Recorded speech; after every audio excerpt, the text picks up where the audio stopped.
自由發揮入嚟嘅睇戲。大家好，我係張家輝，歡迎多謝大家今日嚟支持我哋部電影《熟夢》，多謝晒。大家好，我係劉俊謙，多謝大家嚟睇《熟夢》。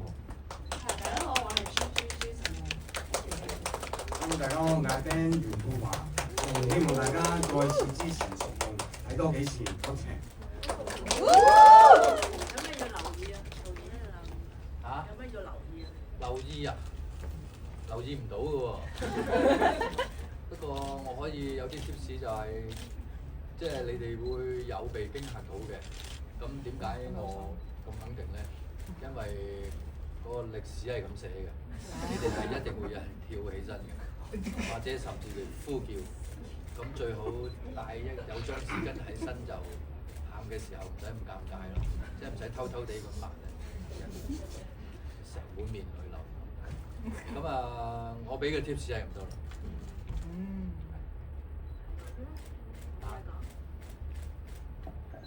冇啊，真係。有冇人第一次嚟睇啊？咦，可唔可以問其中一個點解會想嚟睇《熟夢》咧？好。好啊好啊。係啊，講啦，你分享下。因為張家輝先生啦，咁其實我由細都睇到佢大嘅，同埋都睇住佢咁細細個。我係睇佢以前喺亞視嗰啲戲大嘅，係啦，咁所以100年幾嘅我。咁跟住同埋我想睇下佢拍恐怖片係可唔可以令到我好驚嚇咯？睇會唔會係我用紙巾嗰個嚟咯？好啊，即管放馬過嚟試下。係。OK， 多謝你啊！多謝你，多謝。仲有冇其他人想舉手？即係我睇到呢個片係入圍咗英國嗰個曼徹斯特獎嘅最佳導演，即係我想知道點解評審方要將呢部片納入邊嘅？佢後邊嘅元素係有乜嘢吸引到佢？咁呢啲我唔會知㗎喎，呢啲係佢哋嘅問題。咁但係我當然作為一個香港嘅導演，而可以俾英國呢個影展俾咗一個鼓勵，咁我都覺得其實當時我身在大陸拍緊戲，一個上晝，我收到我嘅經理人俾呢個信息我嘅時候，我係突然到都其實我都有喊到出嚟。其實喊都唔係好尷尬啫，係嘛？唔使驚我。咁我即係因為我都突然間一下子我自己都未接受到啊嘛。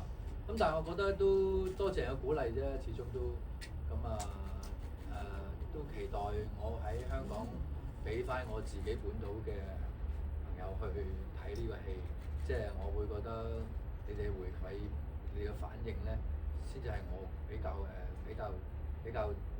着重啲想去知道。咁呢一刻你當然大家可能未睇啫，咁一陣間睇咗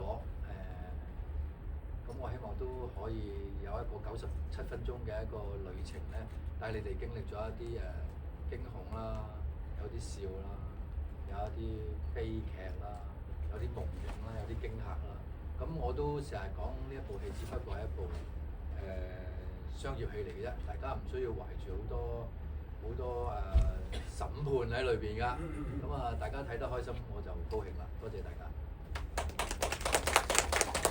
我作為演員經驗，我自己拍完就有啲回想嘅，咁希望我而家暫時唔透露，我成日都會揾翻自己啲屋企人咯，會即刻。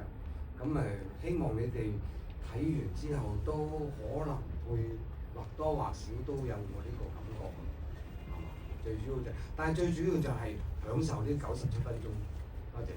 阿 Ben 哥説唔係講啊説，即係佢嘅意思，即係其實我哋呢個戲咧好多因果啊，同埋自己嘅自身親戚朋友兄弟姊妹也好，即係好多時都會有一啲有啲事情揞住喺對方嘅心裏邊，而可能説出口嘅。咁如果你真係肯大家即係平心靜氣攞翻件事出嚟講，大家多啲原諒同包容咧。咁亦都係即係一個放過自己、放過別人嘅一個機會啦。咁呢樣嘢就其實部戲咧就俾信息你嘅，做唔做嘅你哋自己決定做唔做啦。OK， 好。Thank you。好謝。好，大家慢慢欣賞。好，我哋唔使影相啊。好啊。我由細睇到老大啊，同你握下手啦。由細睇到你大啊！多謝你啊 ，thank you。做咩咁突然嘅？我哋咧，我哋咧。